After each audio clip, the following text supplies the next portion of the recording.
hacer algunos comentarios en voz alta sobre la relación existente entre la ciudad, el museo y el espacio público. Ciudad, museo y espacio público son tres elementos que vienen hoy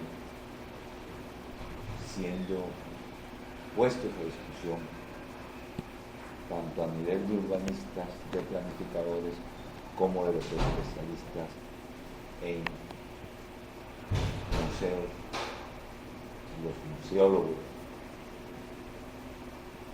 de tal manera que se convierte en un tema de fundamental importancia en la medida en que, como vamos a ver, el museo va adquiriendo históricamente, se va haciendo históricamente a un territorio mucho más amplio, mucho mayor de lo que inicialmente pensamos que es un museo, es decir, la reducción del mismo a un objeto arquitectónico. A nivel operativo de los comentarios que vamos a señalar, vamos a tomar la ciudad como un complejo sistema de relaciones sociales en la que interactúan una serie de códigos que le dan sentido y significado a esa relación social, a esa ciudad. ¿Por qué entramos a realizar una decodificación al leer la ciudad?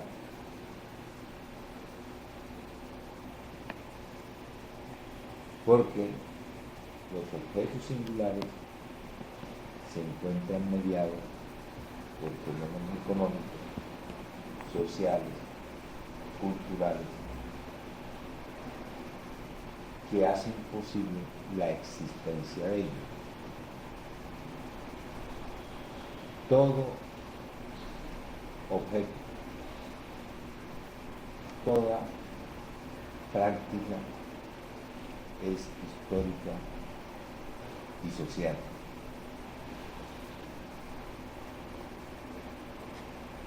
Una cárcel, un hospital, una escuela, son generados por momentos históricos sociales determinados. Basta recordar del siglo XIV al siglo XV algunas lecturas del Capital y ver cómo las mecinadas feudales que arrojaban a los campesinos hacia las ciudades hacían de esto un ejército de vagabundos, de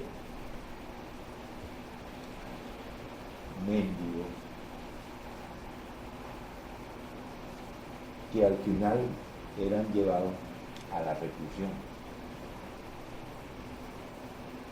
¿Por qué?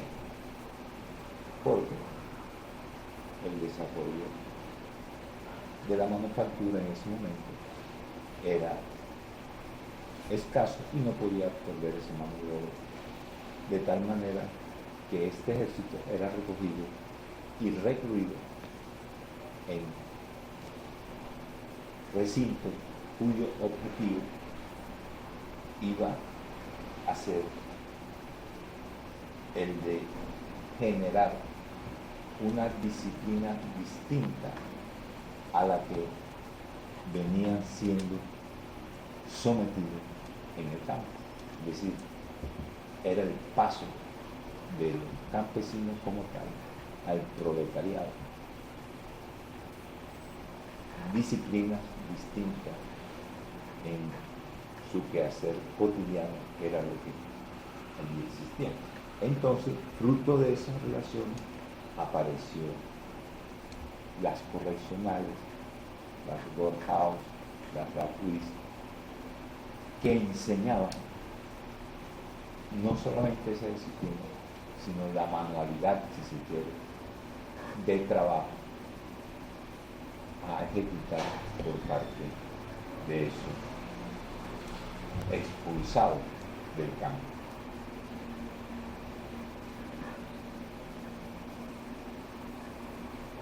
Hoy evidentemente que son nuevas las condiciones económicas, sociales y políticas que van a generar una serie de espacios igualmente diferentes. Parques temáticos, parques tecnológicos, grandes shopping, grandes centros comerciales, no existían antes. Solamente con la aparición de una economía que, para no complicarnos, podríamos reducir a palabras de Castel, en que ésta se caracterizaría por ser redes que se van formando, invadidas por el conocimiento, por la alta productividad, por la alta tecnología, y que generarían espacios que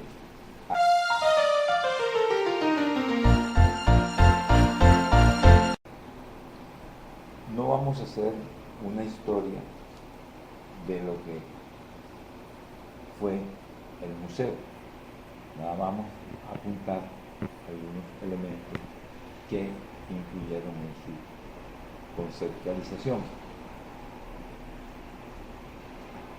Los museos, como bien se sabe, pueden tener en Alejandría sus primeros lugares de depósito de las piezas que en un momento dado eran trasladadas de las victorias que tenían sobre los otros países y eran llevadas a esos territorios. Había un sentido coleccionista, pero el museo como tal va a tener en Grecia su punto central de desarrollo.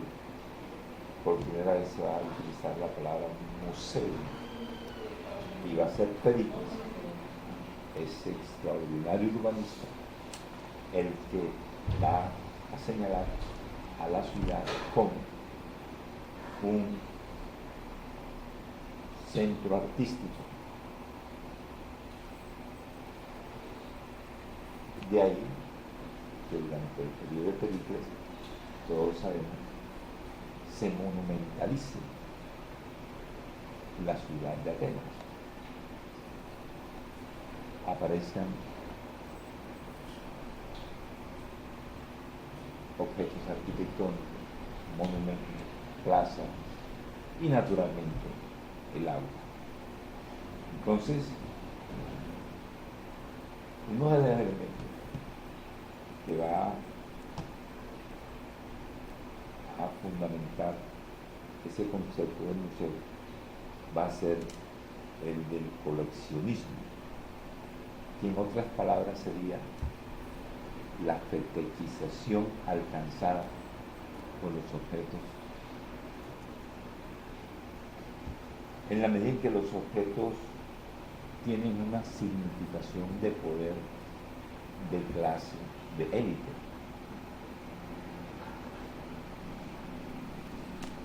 Y van a entrar al mercado, a unas relaciones mercantiles, con un proceso de clasificación, de catalogización, de identificación, en la que participarán y pondrán su precio en el mercado los críticos, los propietarios, las escuelas, los autores de reconocida fama, en fin, historiadores, son los que marcarán el punto de acceso a el mercado.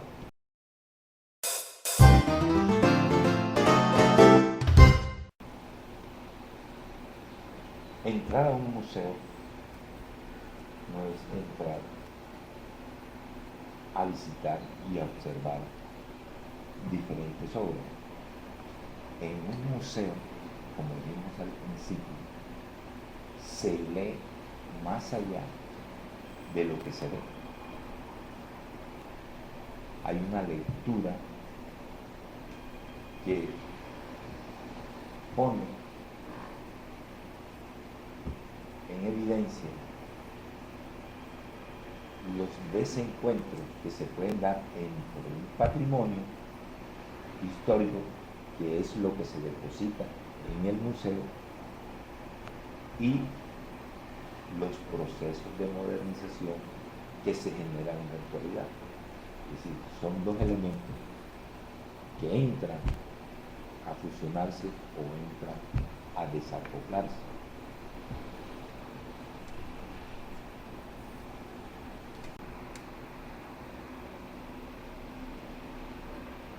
Una ejemplificación espacial de esa relación entre patrimonio y modernidad la podemos encontrar en el Museo Antropológico de México, que tiene dos salas y de menos esas dos salas están articuladas por un volumen que las une. Si uno entra por la izquierda o por la derecha, va a encontrar referencia a los orígenes del hombre.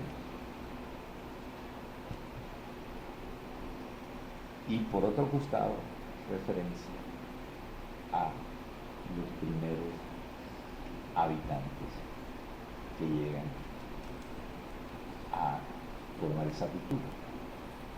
Entonces, el volumen que une estas dos salas significa la fuerza, y ahí está la monumentalidad de ese volumen, con las grandes piedras, las grandes obras, estatuas. Allí se encuentra, es el punto de unión, que significaría espacialmente la fuerza que tuvo, en este caso México, en la evolución, es decir, la fuerza azteca de México. Ese a nivel de un ejemplo espacial. Ahora bien,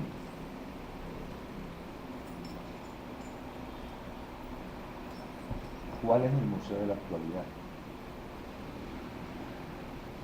¿Qué se propone en la actualidad? En la actualidad,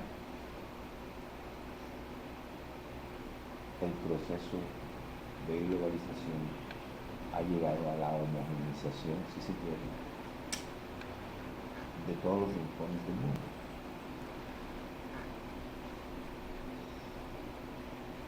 Allí, Cancún se pregunta, ¿cuál es el museo que necesitamos? Cuando ya no existen cuadros, estatuas, sino lo que estamos en una ciudad de espacios de flujo. ¿Cómo represento el flujo? ¿Cómo escojo el flujo y lo vuelvo? Entonces él dice, bueno, llegados al proceso del fin de la historia, hemos llegado al fin de los museos, hemos llegado al fin de la arquitectura. ¿Y qué hacemos entonces? Yo propongo que haya una sala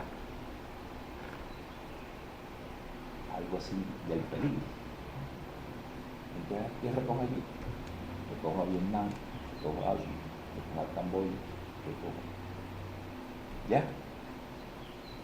Pero propongo también que el acceso nadie me firme, sino que todos me den la etiqueta de la camisa o del pantalón o del protector de vestir que yo llevo, y con eso formo un mapa. Ese mapa me está diciendo quién llega, de dónde viene, qué sector social, y me está diciendo qué hacen en México, qué hacen en El Salvador los trabajadores de esas confecciones, dónde tienen su país. De tal manera de que ya el libro que yo firmaba desaparece para aparecer un mapa mucho más complejo de visitar. Entonces tengo la sala de ese acceso, tengo la sala del peligro, y finalmente tengo una arquitectura que es cultural y es histórica. O mejor, un espacio cultural, una cultura cultural e histórica, porque todos proceden de esa malla que nadie sabe dónde empieza y nadie sabe dónde termina. El museo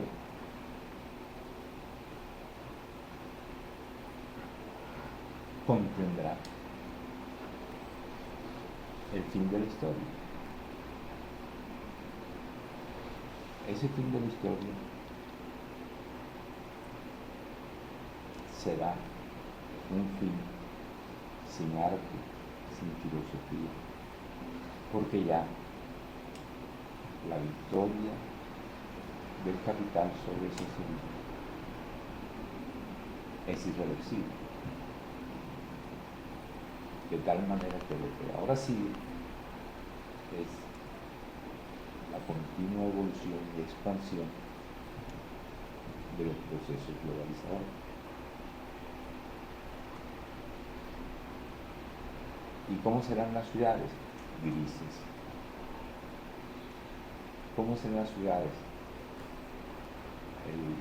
Los espacios, como dice Sartre, los espacios donde pernoctarán las hordas urbanas dispuestas a.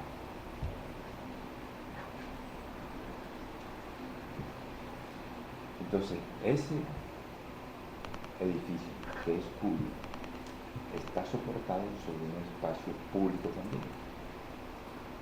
Es decir, hay como un tejido entre el objeto llamado museo, el soporte físico llamado espacio público, tejido por un concepto ideológico de que el espacio público no es cierto que sea el lugar de todos.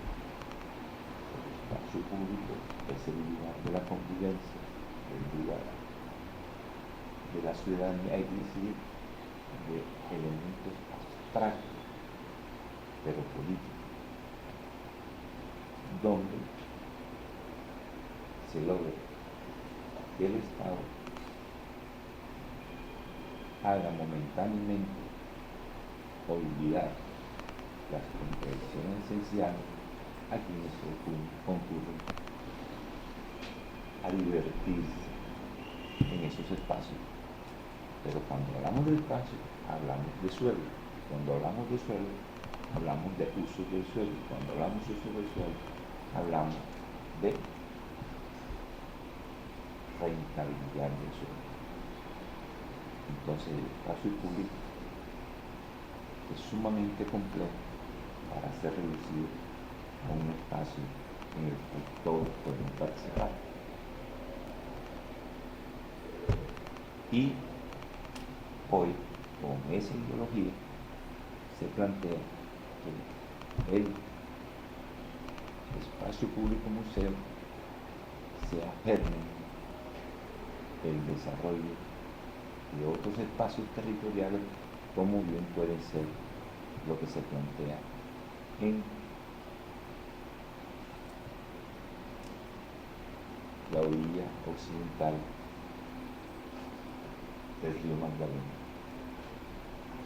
donde se piensa construir museo de carnaval, museo de las artes, hoteles, oficinas, tal cual como Puerto Madero, tal cual como Guayaquil. Entonces los museos, cuando reunimos los museos, no nos referimos a los proyectos arquitectónicos solamente, sino a toda una complejidad. Y vuelvo a decir, cuando entramos a un museo, no entramos a ver la obra, el contexto, el patrimonio. Esas son las ideas que vamos a, en términos generales, exponer, pero aún falta un poco más de reflexión. Creo que el video nos puede servir para ir acumulando notas e ir llevando un proceso de que estamos pensando la ciudad, estamos pensando el territorio, no para obtener unos resultados espontáneos. Eso sería, en términos generales, lo que se pondría en 10 minutos. Creo que es lo que nos van a dar.